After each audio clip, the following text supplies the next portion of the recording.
Hi, good afternoon. I am Shona ODonnell, Head of Strategic Events at Better Collective. Thank you all very much for joining me today for this fireside chat. I'm delighted to be joined by Scott Dodson, CMO of Hero Gaming, who I had a very extensive and enjoyable chat with this week in preparation for speaking to you all today. Scott has recently come back into the gaming industry, having previously been at Gamesys as a chief product officer, a business owner, and a head of marketing. In the years in between, and previously, Scott's worked with lots of startups and incubators, and that's something he's incredibly passionate about and really driven by. Scott has a background in game design, which makes him really the perfect person to have this conversation with today. Gambling is entertainment. That is really what we see it as within the industry. And so as an industry, we should not see each other operators and games developers as competitors. What we should see as our competitors is anyone who's competing for consumers' time and consumer spend, which is an increasingly competitive space just now, even though some might argue that we have more time than we have ever had available to us, most of us being locked up for large parts of the last 10 months. So in that sense, what Scott and I are going to be talking about is computer gaming on consoles and on Steam. We'll be talking about Netflix, Amazon, Facebook, TikTok, all of these things that are competing for our time. Gambling, as we are all very aware, is very tightly and rightly regulated. But all of our competitors exist in what we might say is an unregulated utopia. And these competitors talk very openly about developing addictive technology. So while we in the gaming industry are working actively to ensure that we prevent addiction, the opposite is true for those that we are competing with. Famously, Reed Hastings, Netflix's CEO, said that their main competitor is not Amazon Prime or HBO, but in fact, sleep. Can you imagine the headlines in The Guardian or the Daily Mail if Peter Jackson was to make a comment like that? Scott, firstly, thank you so much for speaking to me today. I think this is going to be an interesting topic. What do you think? I think it's fabulous. Thank you so much, Shona. And yeah, it's been a sublime pleasure to meet you. And I think this is a great topic for a conversation. So I'm very excited. Yeah, I mean, we spoke about this for so long earlier in the week. Yeah, I mean, even just off of your intro, I mean, I think this is exactly, I've only spent 2.5 years essentially in the iGaming space, and the rest of it has been in startup tech for the most part. And yeah, it's not even a question, right? I mean, the highest aspirations of most of the companies that I worked for was an addictive quality to your product. And I think for somebody in iGaming, it's a very different approach. I mean, the last company I worked for was language learning app, and that was our highest aspiration. If we could drive sustained engagement, everything we did was about that. And it's just, it's fascinating. You shared some stories I think was great because you were with one of our competitors, and maybe you could share some of the techniques that they use. I don't know if other listeners have also used the same app. We were talking about this when we spoke earlier. So I have subscribed many times to Duolingo, and their kind of like logo is this little owl called Duo. And I think I was saying to you that so actually what I've mostly been doing is I've been not learning Spanish as opposed to actually learning Spanish. So what then happens is I get notifications every day asking me to like go to the app and to come and to just learn one word of Spanish, this real emotional blackmail. And it gets to the point where I get emails saying, oh, you've made Duo sad. So that, they're really pulling on my heartstrings. They're really making me feel extremely bad that I haven't gone to the app every day. I'm not spending time there. And I was like, can you imagine if Ladbrokes sent me an email every day I didn't place a bet saying, oh, you've made Ladbrokes sad. Why haven't you bet exactly on C10 I mean, accounting today. we made fun of Duolingo even at our for the same techniques. But yeah, can you imagine? Mr. Slotty is unhappy, right? He's lonely or whatever. I mean, yeah, it's crazy. Um, so I think there's really, to jump right in. There's two parts to this equation. One is if we want to kind of level the playing field or compete with these forms of entertainment, maybe there's even three parts. I think we number one have to recognize what we're uniquely good at, and that what we bring to the table that other people can't bring, and really the value that we bring into the world. Number one, and number two is we can do better, right? We have to shore up the areas where I think where we get complacent, where we can do significantly better than we do, and in some cases where these companies have actually done better in their own industries. And then the third piece, I think, is the good news. Maybe we save that for the end, but I think that the playing field will level over time. I think that they're enjoying, similar to the way that gambling enjoyed kind of a lighter regulatory environment or a non-existent one in the early days. This is their time for that in some cases, and but those chickens will come home to roost at some point, and so that's something that perhaps as we look forward, we can say that as that starts to happen, we actually have some expertise and some experience dealing with operating in these environments that they don't have, that provide a competitive advantage. But is that we can jump. Your advice then? Is that perhaps your advice to just wait to Netflix is make hay while the sun shines, because your day too will come? Yeah, perhaps. I mean, it's an interesting one, right? Because you also don't want to. I don't know how they could do much worse, frankly, than they're doing in terms of trying to drive engagement. I mean, I think this is really at the core of it. It's both. I think where we can do better and where they're excellent is the metrics are very much about engagement and retention. And while I think that starts to become something in our industry, increasingly important, we're more commercial focused. The tech world is about launching a product, finding a core value loop with the consumer, driving, really, really reinforcing that value loop, creating a sustained engagement pattern over time. And then they think about monetization, right? The commercial aspect is almost always kind of the last step in the chain. And I think our mindset's a little bit different there.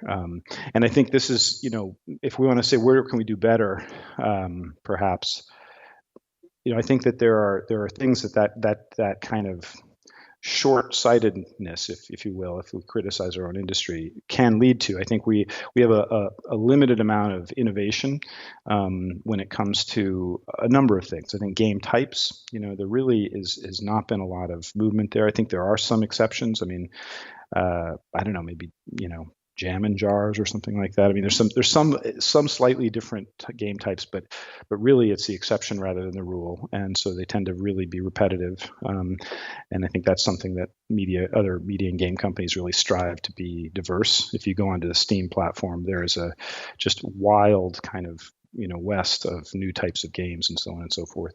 Game journeys, I think, is the second piece. It gets to kind of player choice and autonomy. I think we don't allow for a lot of that.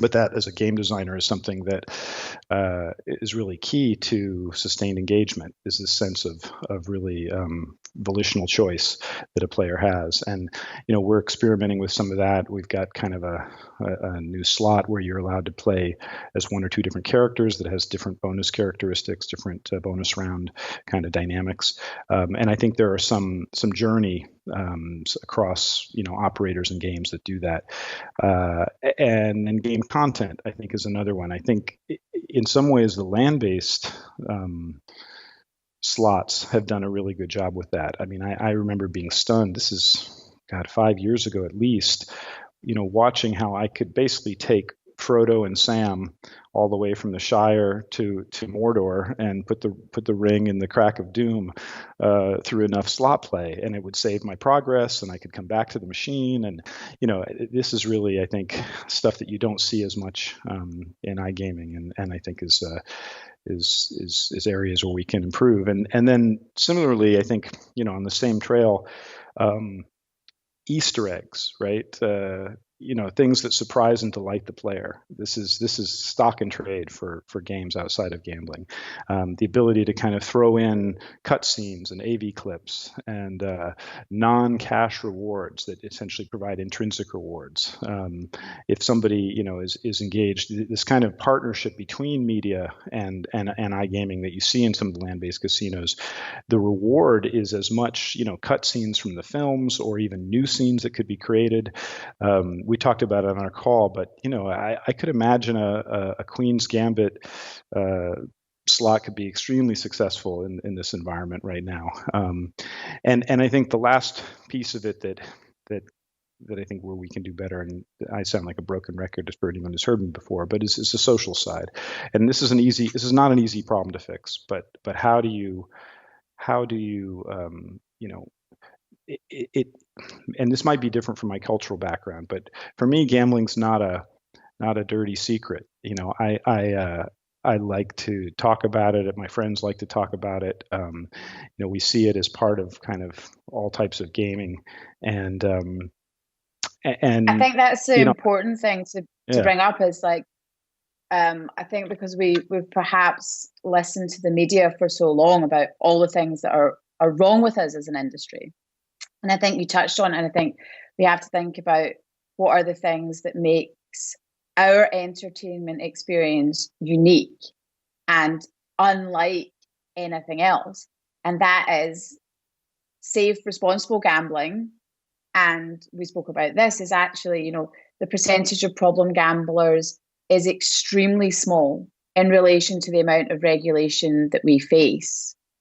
But safe, responsible play, unlike Netflix or Facebook or TikTok, has the unique opportunity to change your life if you win.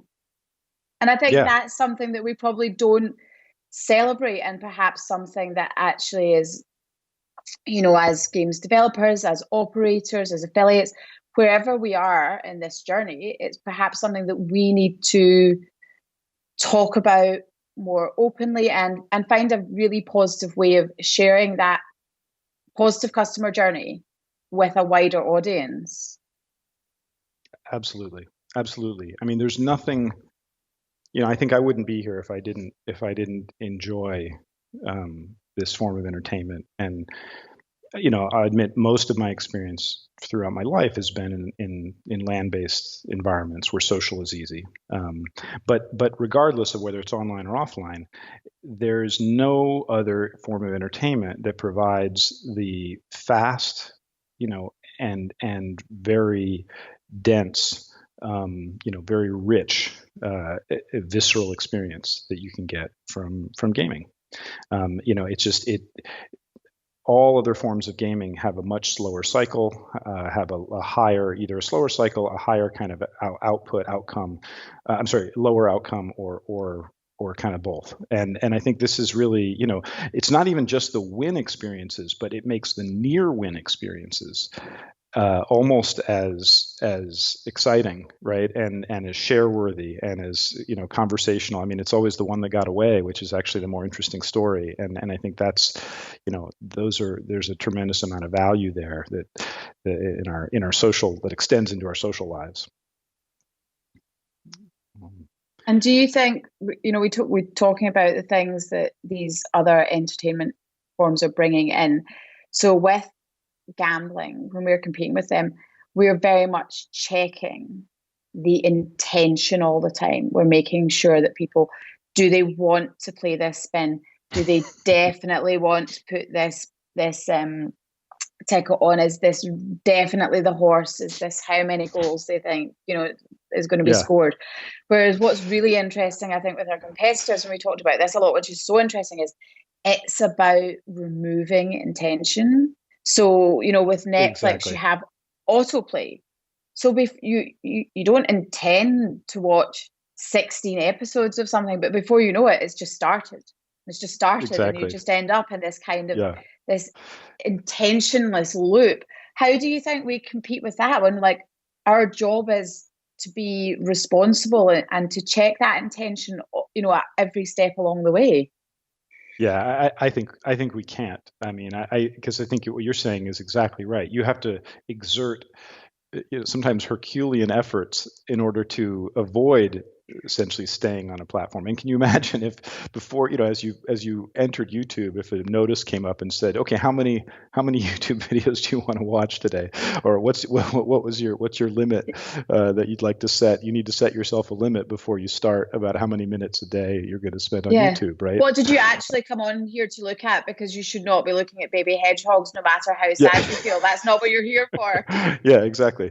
And I think this is, this is the thing. I think this gets to, when these platforms were created, this was not a part of it either, right? Facebook had no algo, it had no news feed, right? It just had people's pages that you would visit and check out, and then it eventually had a news feed that presented everything, and then it had an algo that basically made sure to provide the things that they thought would be most engaging to you, and then ever since then through machine learning, and I come from an AI based company that did some of the same things around learning. Everything is designed to be the most compelling and to essentially minimize I guarantee Netflix has experimented with exactly when do you start the autoplay, and they probably pulled the autoplay well into the credits where it used to probably roll after the credits and things like that, right? Because everything is designed for that. So it's a completely different environment. I don't think we're going to be able to compete with that exactly. But I do think that that I think this is the advantage. One of the things that we learned at Linguist was that if when we created a user journey in the beginning of the experience where people really like just dove in and spent 2 hours in their first session trying to learn French or whatever they were learning, their outcomes were actually worse in the long run. We actually learned, through a lot of data analysis, that the best retention patterns that we got, essentially, in order to create a cohort that essentially formed a value loop out of the product, where they would come back on a regular basis. We didn't want to let them get kind of too far over their skis, because if they did, it became too difficult. Actually, they would absorb too many new words. They'd have all these new words they were trying to learn at once, and it didn't work. And I think this is actually, a good lesson for us, because, and this is where I think responsible gaming can actually provide, a sustained engagement pattern. But it requires looking for the long term. Growth, in my opinion, is built off of these stacked cohorts of sustained retention, right? So for us, at Linguist, it was a very small cohort. Maybe 7% of the people that signed up would stick around and play, and learn periodically. I don't know, it's different for every operator, but it was all about essentially stacking those cohorts, those weekly cohorts for us. And I think that's really the key. And if you don't have that philosophy, if you're kind of let people kind of get over their skis early on, then it can actually lead to bad retention, and in our case, self-exclusion and things like that. So I think there is an upside, but I think we still, even though we're much better at operating in a regulated environment and being responsible, we don't think about it. We think of it as a burden rather than see the long-term growth upside in it sometimes. Yeah, and I think it's interesting because also I think Netflix is really famous in that they do a lot of really quite big A/B tests, and maybe that's something we can learn from and really improving the customer journey. But I think I know we're almost out of time, but I think that's definitely something that we need to be aware of, is that we need to really focus, I think, on what our USPs are and the unique things we can bring, but maybe also to find some synergies in how we can work and look at people as our competitors, but see actually where there's a connection and where we could possibly look at working together. And I think that kind of goes hand in hand with celebrating what we do in the gambling industry, and that it's not a bad thing, it's not a dirty word. That is us for today. Scott, thank you so much for joining me. It has been an absolute pleasure, and hopefully we will be able to chat again in real life at some point in the near future. Thanks so much, Shona. Thanks, everyone. Thanks, everyone.